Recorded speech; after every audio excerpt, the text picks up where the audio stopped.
Hi, Gujarat യാത്രകളുടെ മറ്റൊരു എപ്പിസോഡിലേക്ക് സ്വാഗതം. ഞാനിപ്പോൾ ഗുജറാത്തിന്റെ പടിഞ്ഞാറൻ തീരത്ത് സോമനാഥിനടുത്തുള്ള വെരാവൽ എന്ന സ്ഥലത്താണ്. ഈ പ്രദേശങ്ങളൊക്കെ മഹാഭാരത ഇതിഹാസവുമായും ശ്രീകൃഷ്ണന്റെ ജീവിതവും അദ്ദേഹത്തിന്റെ ഐതിഹാസിക രാജ്യമായ ദ്വാരകയുമായും ബന്ധപ്പെട്ട സ്ഥലങ്ങളാണ്. തന്റെ ഭൂമിയിലെ ജീവിതം പൂർത്തിയാക്കി ഭഗവാൻ കൃഷ്ണൻ തന്റെ സ്വർഗീയ വാസസ്ഥലത്തേക്ക് പോയി എന്ന് വിശ്വസിക്കപ്പെടുന്ന സ്ഥലമാണ് ഈ വീഡിയോയിൽ ഞാൻ നിങ്ങളെ പരിചയപ്പെടുത്തുന്നത്. ഇത് ബൽക്ക തീർത്ഥം എന്ന ക്ഷേത്രമാണ്. മഹാഭാരതത്തിലെ ഒരു സുപ്രധാന സംഭവം നടന്ന സ്ഥലമാണിത്. ഇതിഹാസമനുസരിച്ച് കുരുക്ഷേത്ര യുദ്ധത്തിൽ തന്റെ 100 പുത്രന്മാരെയും ദാരുണമായി നഷ്ടപ്പെട്ട ഗാന്ധാരി 36 വർഷത്തിനുള്ളിൽ കൃഷ്ണന്റെ യദുവംശം നശിച്ചു പോകും എന്ന് ശപിച്ചു. തുടർന്ന് യാദവർ തമ്മിലടിച്ച് സ്വയം നാശത്തിലേക്ക് വീണപ്പോൾ ധ്യാനത്തിനായി വിരമിക്കാൻ കൃഷ്ണൻ വനത്തിലേക്ക് പ്രവേശിച്ചു. ആൽമരത്തിന്റെ കീഴിൽ ധ്യാനിച്ചിരുന്ന സമയത്ത് ജാര എന്ന വേട്ടക്കാരൻ കൃഷ്ണന്റെ ഭാഗികമായി കാണപ്പെട്ട കാൽ മാനിന്റേതാണ് എന്ന് തെറ്റിദ്ധരിച്ച് അമ്പുകൊണ്ട് മാരകമായി മുറിവേൽപ്പിച്ചു. രാമായണത്തിലെ ശ്രീരാമനാൽ വധിക്കപ്പെട്ട വാനര രാജാവായ വാലിയുടെ പുനർജന്മമായിരുന്നു ജാര. തന്റെ തെറ്റിന്റെ പരിഹാരമായി അടുത്ത ദ്വാപര യുഗത്തിൽ വാലി ജാരനായും രാമൻ ശ്രീകൃഷ്ണനായും ജനിക്കുമെന്നും ജാര കൃഷ്ണനെ വധിച്ച് മോക്ഷം നേടുമെന്നും രാമൻ അവനെ അനുഗ്രഹിച്ച സംഭവത്തിന്റെ പൂർത്തീകരണമായിരുന്നു ഇത്. കൃഷ്ണൻ ജാരയെ വാലിയാക്കി മാറ്റി ഇന്ദ്രലോകത്തേക്ക് മടക്കി അയച്ചു എന്നാണ് വിശ്വാസം.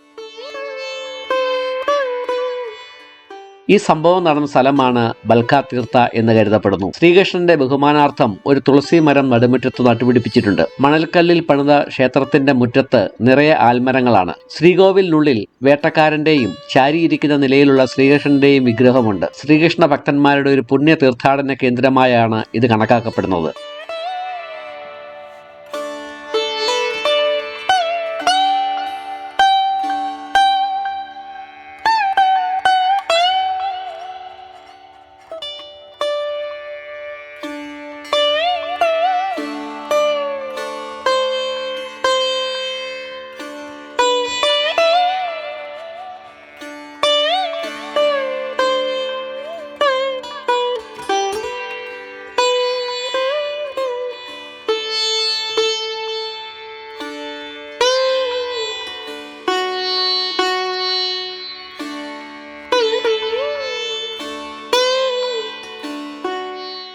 മുറിവേറ്റ ശ്രീകൃഷ്ണൻ ത്രിവേണി സംഗമത്തിന് തൊട്ടുമുകളിലായി ഹിരണ്യ നദിയുടെ തീരത്തെത്തുകയും ഹിരൺ, സരസ്വതി, കപില എന്ന 3 നദികളുടെ ത്രിവേണി സംഗമ സ്ഥാനത്ത് വെച്ച് ജീവൻ വെടിഞ്ഞുവെന്നുമാണ് വിശ്വാസം. ഗോലോകനാഥ തീർത്ഥം എന്ന ഈ ക്ഷേത്രം ബാൽക്ക തീർത്ഥ ക്ഷേത്രത്തിന്റെ വളരെ അടുത്തായിട്ടാണ് സ്ഥിതി ചെയ്യുന്നത്. ഇവിടെ വെച്ചാണ് ശ്രീകൃഷ്ണൻ ഭൗതിക ശരീരവുമായി തന്റെ നിത്യവസതിയായ ഗോലോകയിലേക്ക് കയറിപ്പോയതെന്ന് വിശ്വസിക്കപ്പെടുന്നു. കൃഷ്ണന്റെയും രാധയുടെയും സ്വർഗീയ വാസസ്ഥലമാണ് ഗോലോക. അരുവികളും മനോഹരമായ പൂന്തോട്ടങ്ങളും അടങ്ങുന്ന പശുക്കളും മോഹിപ്പിക്കുന്ന ഗോപികമാരും വസിക്കുന്ന ആകാശമണ്ഡലമായാണ് ഗോലോകയെ പലപ്പോഴും വിശേഷിപ്പിക്കുന്നത്. ഗോലോകത്തെ വൃന്ദാവനം എന്നും വിളിക്കാറുണ്ട്. ശ്രീകൃഷ്ണന്റെ ഉറ്റ സുഹൃത്തുക്കളായ അർജുനനും ഉദ്ധവനും ശ്രീകൃഷ്ണന്റെ മൃതദേഹം ത്രിവേണി സംഗമത്തിലേക്ക് കൊണ്ടുപോയി അവിടെ വച്ച് സംസ്കരിച്ചുവെന്നും വിശ്വസിക്കുന്നവരുണ്ട്.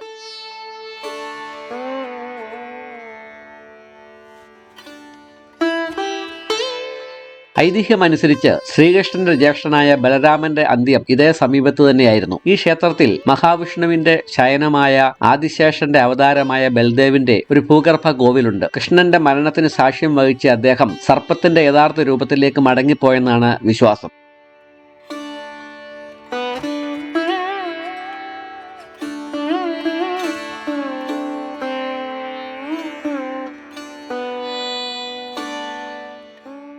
ഹിന്ദു പുരാണത്തിലെ ഈ സുപ്രധാന നിമിഷങ്ങളെ അനശ്വരമാക്കുവാനായി നിർമ്മിച്ചിട്ടുള്ള ഇവിടെയുള്ള കൃഷ്ണന്റെ കാൽപ്പാടുകൾ ഈ ഐതിഹ്യത്തെയാണ് അനുസ്മരിപ്പിക്കുന്നത്. ഈ സംഭവം കൃഷ്ണന്റെ ഭൂമിയിലെ ജീവിതത്തിന്റെ പൂർത്തീകരണവും ദ്വാപരയുഗത്തിന്റെ അവസാനവും കലിയുഗത്തിന്റെ ആരംഭവുമായിട്ടാണ് അടയാളപ്പെടുത്തുന്നത്. ഗുജറാത്തിലെ പ്രമുഖ പണ്ഡിതന്മാരുടെയും ജ്യോതിശാസ്ത്രജ്ഞന്മാരുടെയും പഠനമനുസരിച്ച് ക്രിസ്തുവിന് മുമ്പ് 3102 ഫെബ്രുവരി 18-ന് 125-ാം വയസ്സിൽ ശ്രീകൃഷ്ണൻ മരിച്ചുവെന്നാണ് പറയപ്പെടുന്നത്.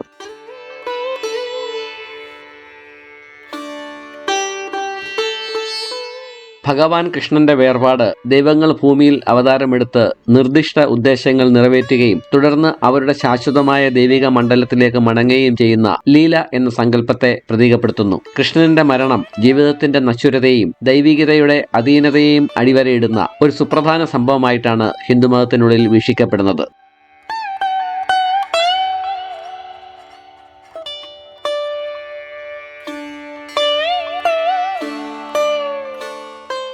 ശിവന്റെ 12 ജ്യോതിർലിംഗ ക്ഷേത്രങ്ങളിൽ ആദ്യത്തേതും ഏറ്റവും പവിത്രവുമായ തീർത്ഥാടന കേന്ദ്രങ്ങളിൽ ഒന്നായ സോമനാഥ ക്ഷേത്രം ഇവിടെ നിന്ന് 1 കിലോമീറ്റർ അകലെയാണ് സ്ഥിതി ചെയ്യുന്നത്. ചന്ദ്രദേവൻ തന്നെ സ്വർണ്ണത്തിൽ നിർമ്മിച്ചതാണെന്ന് വിശ്വസിക്കപ്പെടുന്ന ഈ ക്ഷേത്രം നൂറ്റാണ്ടുകളായി പലതവണ നശിപ്പിക്കപ്പെടുകയും പുനർനിർമ്മിക്കുകയും ചെയ്യപ്പെട്ടിട്ടുണ്ട്. തകർന്ന ക്ഷേത്രത്തിന്റെ 19-ാം നൂറ്റാണ്ടിൽ വീണ്ടെടുത്ത ഭാഗങ്ങൾ ഉപയോഗിച്ചാണ് നിലവിലെ ക്ഷേത്രം നിർമ്മിച്ചിരിക്കുന്നത്. ഈ ക്ഷേത്ര സമുച്ചയത്തിന്റെ ഉള്ളിൽ ക്യാമറയോ മൊബൈൽ ഫോണോ അനുവദനീയമല്ല. അതിനാൽ ക്ഷേത്രത്തിന്റെ പുറത്തു നിന്നുള്ള ദൃശ്യങ്ങൾ മാത്രമേ എനിക്ക് കാണിക്കാൻ സാധിക്കുന്നുള്ളൂ.